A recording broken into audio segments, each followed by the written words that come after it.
ओम नमः शिवाय। हिंदू धर्म में व्रत और उपवास का विशेष महत्व है। इसके द्वारा व्यक्ति परमात्मा की कृपा एवं आशीर्वाद प्राप्त कर सकता है।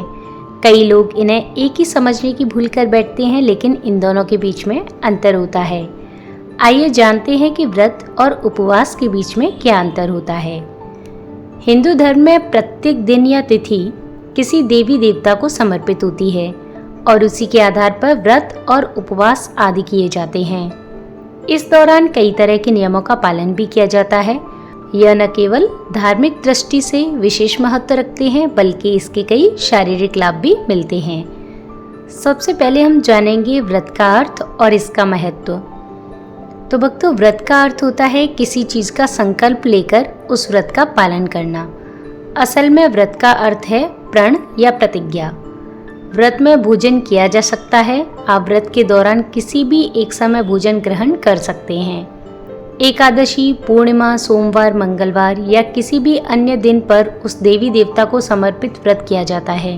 व्रत हमारे आत्मिक बल एवं आत्मनियंत्रण को बढ़ाने में मदद करते हैं। व्रत करने से व्यक्ति को कई तरह के शारीरिक लाभ भी मिलते हैं। अब हम जानेंगे उपवास का अर्थ। तो भक्तों, उपवास दो शब्दों से मिलकर बना है। पहला उप और दूसरा वास। यहाँ उप का अर्थ है समीप और वास का अर्थ है बैठना या रहना। ऐसे में उपवास का अर्थ हुआ परमात्मा में ध्यान लगाकर बैठना, उनका नाम जपना या उनकी स्तुति करना।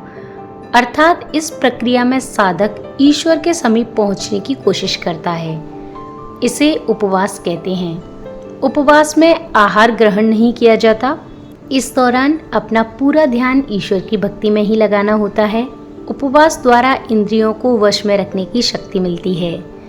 मनुष्यों के कल्याण के लिए, उनके अनेक प्रकार के शारीरिक और मानसिक दुखों को दूर करने के लिए हमारे तपस्वी ऋषियों ने अनेक साधन नियत किए हैं। उनमें से साधन है व्रत और उपवास। नियमित व्रत करने से हमारे अच्छे स्वास्थ्य के कारण शारीरिक बल के साथ साथ मनोबल और आत्मबल भी बढ़ता है। साथ ही हमारी आध्यात्मिक उन्नति होती है। हमारे अंदर के काम, क्रोध, लोभ, मोह, अहंकार, ईर्ष्या, द्वेष, नफरत, स्वार्थ जैसे अनेक विकार दूर होते हैं। हमारे अंदर दया, करुणा, प्रेम, सहनशीलता, सहयोग की भावना बढ़ती है, जिससे हम स्वयं के साथ साथ समाज, देश, विश्व और समस्त मानव जाति के कल्याण में भागीदार बनने में समर्थ होते हैं। ओम नमः शिवाय।